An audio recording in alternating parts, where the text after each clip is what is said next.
She has been with me back and forth for a couple hours. And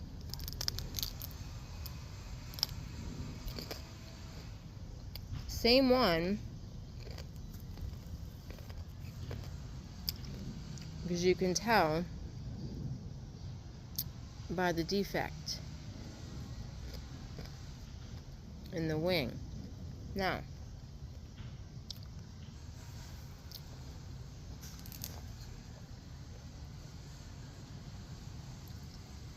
why is she chilling with me?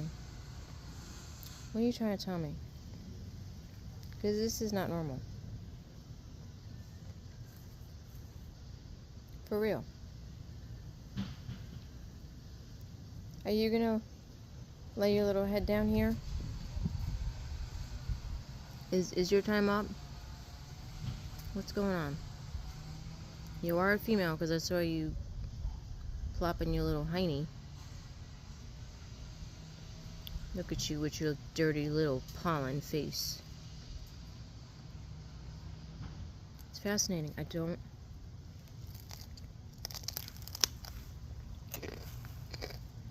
She's just chilling in my milkweed.